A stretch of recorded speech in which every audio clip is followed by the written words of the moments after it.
8월 17일 잔금 치러야 되는데 안 팔려요. 안 팔려요. 하소연. 휴재 전에도 이사 가고 싶은데 계속 안 팔린다. 일단은 집값이 올랐으니까. 두 번째는 대출 규제 들어가니까. 실수 집 살 수 있게 대출 규제 좀 풀어주시죠. 지금 되도 않는 소리라는 게 첫 번째는 지금 대출 받아서 집을 샀다가 집값이 떨어지게 되면은 그 대출 갚느라 하우스푸어가 되는 거. 또 한 가지는 지금 우리나라라서 그냥 부동산 잡으려고 억지로 대출 규제 한다라고 이야기하지만 저번에 바젤3 영상에서 이야기했듯이 전 세계적인 현상이다. 우리는 이미 MB 말년 때 도입했어야 되는 바젤3를 미루다가 이번 정부 들어와서 2018년부터 하나하나 도입하기 시작했다. 너무 늦게 시작했죠. 호주 같은 경우는 미리 도입했어요. 그래서 2015년 뭐 이럴 때 보면은 집값 10%씩 떨어지고 그랬는데 우리나라는 오히려 도입해서 억제를 해야 하는 마당에 초이노믹스 해가지고 가계부채를 불려버렸다. 바젤3가 시행 권고된 상황에서. 그러니까 그게 문제라는 거죠. 그런데 뭐 경제를 살리기 위해서 어쩔 수 없는 선택이었다 초이노믹스를 옹호하는 사람들 보면은 저희 그 자료 지표 들고 왔죠. 경제 성장률 떨어지고 소비 다 떨어지고 양극화만 심해졌지. 건설업하고 집값만 올라간 거예요. 이게 무슨 경기 부양이에요? 경기 부양하려고 그랬다고요? 그런 사상을 가지고 있는 것 자체가 뇌에 이상이 있다는 거죠. 매매 거래량 어느 정도로 안 팔릴까요 지금?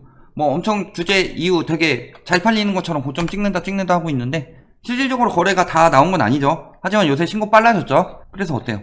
토지거래 허가 직전에 조금 되다가 이 정도다. 그러면은 그 며칠 지나봤자 이 정도 해서 요때랑 비슷해진다는 거죠. 6월 해봤자 서울 매매거래량 지금 팍 튀는 시기가 요때 튀다가 지금 규제 이후에 다시 그 전으로 돌아갔다. 근데 지금 막 매매거래량 살아난 것처럼 이야기하지만 작년, 재작년 그 전에 쭉 비교해 봤을 때 엄청나게 적은 거래량에서 5월에 그나마 6월에 그나마 조금씩 살아나고 있는 상황이었다 서울은. 그런데 그게 다시 그 전 수준으로 돌아가면은 상승한 게 아니라 지금도 계속 거래 절벽이고 조금 살아나려고 하다가 다시 절벽된 거죠. 살아나려는 기미만 보였다는 거죠.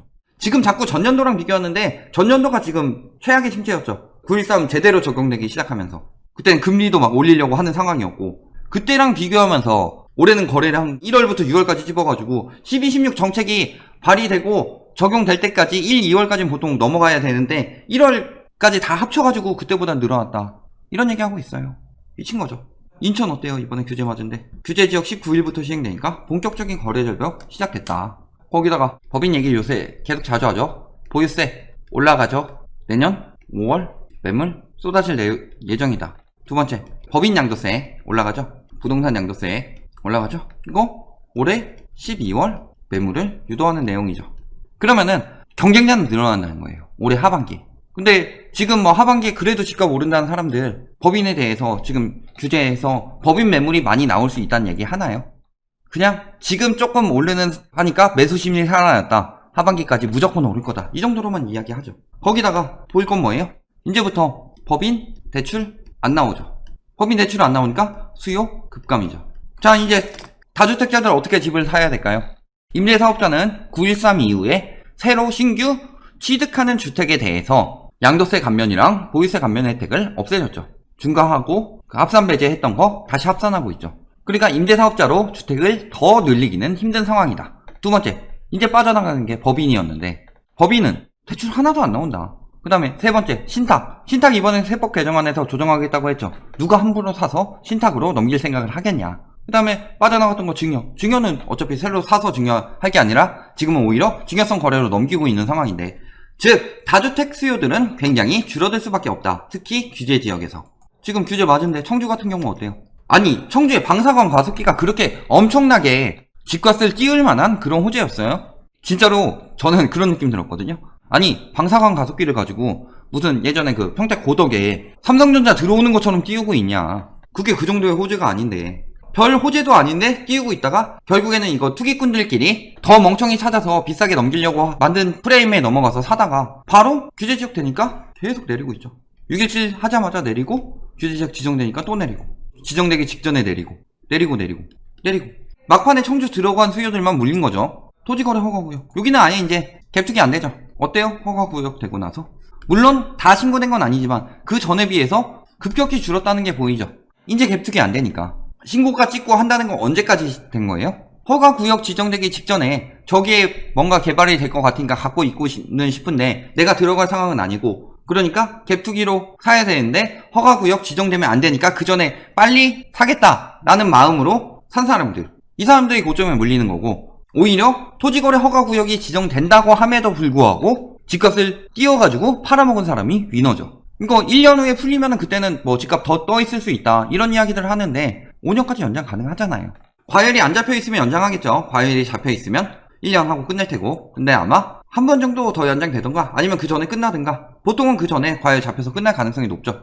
거기다 재건축, 지금 재건축 작살 났다. 진짜 안 팔리죠 이제. 자, 재건축 초과이익 환수제, 요걸 생각을 해봅시다. 실질적으로 재건축 초과이익 환수제가 있었음에도, 부활했음에도 불구하고 재건축 아파트 가격이 떴던 이유는 뭐였어요? 공급 부족 프레임으로 신축 엄청나게 오를 것처럼 호도하니까 재건축 사놓고서 나중에 재건축이 끝나고 나면은 가격이 오르겠지라는 기대감이랑, 또 하나는 나보다 더 바보가 더 비싸게 사주겠지라는 거였죠. 그래서 재건축 초과이익 환수제가 합헌 판결 나기 전까지는 그래 이거 취소될 수도 있으니까 하고 비싼 가격에 살 수 있다고 가정을 합시다. 근데 만약에 이게 합헌이 되고 분양가 상한제까지 지금 발표가 났는데 그럼에도 불구하고 재건축 아파트를 비싸게 산다? 이건 뭔가 문제가 있는 거죠. 왜 재건축 아파트가 비싼지에 대한 가격에 고려가 없고, 그 다음에 뭐 오른다 하고 나면은 이거 얼마에 팔 수 있다, 그런 부분에 대해서는 설명하지만 떼는 거에 대해서는 설명 안 하죠. 예를 들어서 투기 조장하는 사람들 보면은 2억 올랐으면 2억 벌었다고 그래요. 근데 2억 번 거예요? 어떤 경우에는 2억 번 게 아니라 2억 손해볼 거를 미리 해서 2억 손해를 덜 봤다 이런 식으로 이야기하는데 그게 맞아요? 아니죠. 제가 예전에 그 빚내서 집 사면 벌어진 일들, 고가 아파트 같은 경우는 3억 올라도 오히려 손해일 수 있다. 2년 뒤에 팔 것을 계산해보면. 그런 부분에 대해서 계산 하나도 안 하고 올랐습니다라고만 얘기하죠. 그만큼 번 것처럼 이야기하죠. 하지만 저는 아파트 가격은 뭐라고 그랬어요? 도박판에 있는 판돈이라고 그랬어요. 판돈은 아무리 올라가더라도 이게 팔아서 황금에서 내 손에 쥐어지기 전까지는 판돈이 오른 거지 내가 돈을 번 것이 아니다 라고 이야기하고 있고, 거래 절벽일 경우는 그게 더욱 심각하다고 그랬죠. 판돈 아무리 오르더라도 내가 1등에서 먹어야죠. 그거를 팔리지 않고 거래 절벽인데 내가 돈만 벌었다고 좋아만 하고 있는데 보이스만 올라가지 팔지 않으면은 그게 돈이 안 돼요. 그리고 거래 절벽이라는 거 자체가 지금 수요가 많이 떨어졌다는 얘긴데, 지금 뭐 매수 심리 뭐 위축됐다 아니다 하는데 지금 보면은 서울 경기는 이제 오르다가 규제 나오면서 서울은 아직 떨어질 정도까지는 아니고 경기는 약간 떨어지는 방향으로 꺾였죠. 인천 같은 경우는 뚝 떨어졌죠. 네, 서울 같은 경우 끊임없이 오를 것처럼 계속 호도해서 요즘에 이제 보이스에 나오니까 이제 뭐 급매물 다 팔렸다. 급매물 다 팔렸어요. 그럼에도 불구하고 5월 말쯤에도 급매물 내놓은 사람들이 있었는데 다 팔렸다. 지금 다 걷어들이고 있다. 이런 심리를 기자들이 유도해가지고 들어가게 만들었죠. 들어가게 만들어서 매수 심리 이렇게 쭉 지수만 끌어올렸다. 그런데 그러니까 또 맞은 거죠. 지금 카페 글들에 신고가 갱신하고 매물 없다고 난리하고 있는 거 있잖아요. 자기 거를 비싸게 팔고 싶어서 하는 얘기죠. 일시적 이주택자들 발등에 불 떨어졌죠. 예를 들어 7월쯤에 이사를 계획해서 7월에 계약할 것 해놓고서 여기는 전세 놓고 내가 이사 가서 요 집에서 사는 동안 조정대상 지역 같은 경우 한 2년 정도 있다가 좀 시세 올려놓고서 전세 한번 돌리고 팔아먹어야지, 이런 마음을 가졌던 사람들 이제 어떻게 돼요? 6개월이면은 이사 가고서 이쪽에서 전세를 놓고서 팔려고 한다. 지금 갭투기 거의 금지됐죠. 계속 규제하고 있는데 살려고 하는 수요들 많이 줄었겠죠. 그렇다고 그냥 빈집으로 내놓더라도 6개월 내에 팔 수가 있느냐. 그러니까 팔고 나서 이사를 간다. 될 수밖에 없는 상황이에요. 팔기 전까지 이사를 안 나간다는 소리는, 새집을 안 구한다는 소리는 일단은 매매 수요가 줄어든다는 얘기죠. 팔려야 수요가 되니까 일단은 매물이 먼저 나오고, 그 다음에 매물이 팔려야 수요가 나오는 거죠. 또 그쪽에서 하나 사면 또 하나 수요 되는 거고, 이런 식으로 수요가 굉장히 감소하고 매물이 늘어날 수밖에 없는 상황이다. 아까 파주 김포 그렇게 이야기하던데 어떻게 됐어요? 플러스 알파 조정대상 지역 묶는다. 알파 지금 검토하고 있는데 일단은 수도권에서는 파주 김포가 끝일 것 같아요. 뭐 광주나 뭐 이천 뭐 이런 데 이야기하는데 사실 거기는 뭐 별거 개뿔도 없고, 아마도 뭐 지금 이야기가 나오는 경남 쪽에 울산, 거제, 창원 이쪽으로 좀 들어갈 수 있지 않을까. 규제 지역 검토 중이다. 진짜 고점에 물린 거죠 저거. 그러니까 사지 말라고. 지금 김포 살 때 아니라고, 파주 살 때 아니라고. 건설사들의 농간이다. 그렇다고 얘기했죠. 저런 곳에서 이제 조정대상 지역 지정되고 나면은 매물 막 걷어들인다. 매물 걷어들인다고 하는 이유가 뭔지 아세요? 거래량이 떨어지는데 수요가 줄었다는 얘기를 차마 못하겠으니까 매물 걷어들인다고 자꾸 하는 거죠. 9.13 이후에 작년 초에도 매물 걷어들인다고 계속 이야기를 했었어요. 매물이 걷어들여서 나온 상황이다. 그런데 실질적으로는 수요가 없어서 나온 상황이죠. 갑자기 그러면 6월부터 집값이 올라갈 때는 매물을 안 걷어들이고 오히려 집값이 올라가니까 매물을 내놓는다? 말도 안 되는 소리죠. 지금도 매물 걷어들인다는 이야기 하는 거는 거래량이 안 나오니까 매물을 걷어들여서 그런 것이냐 하고 있는 거예요. 결론. 첫 번째, 규제 지정 이유. 거래량 급감했다. 이것은 매물 잠금이 아니라 거래 절벽이죠. 거래량만 주면 무조건 매물 잠금이래요. 근데 실질적으로 거래 절벽이죠. 그리고 세 번째, 규제 효과 나오기 전까지 최소 한 달 정도 걸린다. 지금 뭐 오른다 뭐 신고가 찍는다 하는 이야기들 규제 직전 지표다. 아직 신고하려면 30일이나 남았는데. 그리고 지금은 집이 안 팔려요.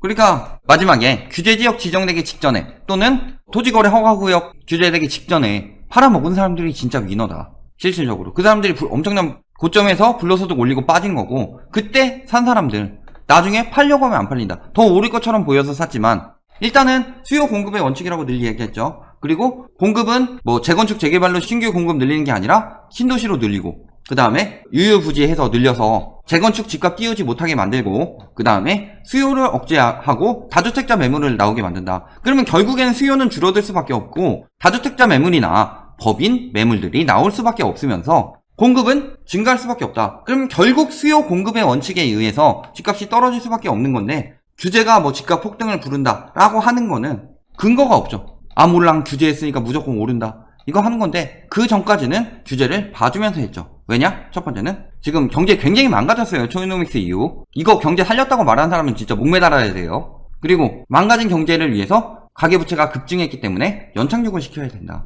거기다가 세 번째로 바젤3 시행되니까 대출 규제까지 들어가서 은행들도 한꺼번에 무너질 수 있으니까 유예기간을 둬야 된다. 거기다가 총선 전까지 너무 강하게 때려버리면은, 예를 들어서 대선 같은 경우는 전체에서 과반수 이상만 먹으면 되죠. 근데 총선 같은 경우는 지역별로 뽑는 거기 때문에 너무 강하게 때리면은 서울 전체에서 안 나와버리고 국회의원이, 그런 위험성도 있기 때문에 총선 전까지는 그렇게 세게 안 했다. 하지만 지금 대선 전까지 집값 잡지 않으면 망하는 거죠. 이걸 가지고 제가 얘기를 했더니 부동산 때문에 180석 좋다. 아니 그게 아니고 180석 중에 준 의미 중에서는 부동산 잡으라는 의미도 있다라는 거를 왜 요만큼 얘기한 거를 이만큼으로 확대 해석을 하냐. 뇌가 나쁜 거죠.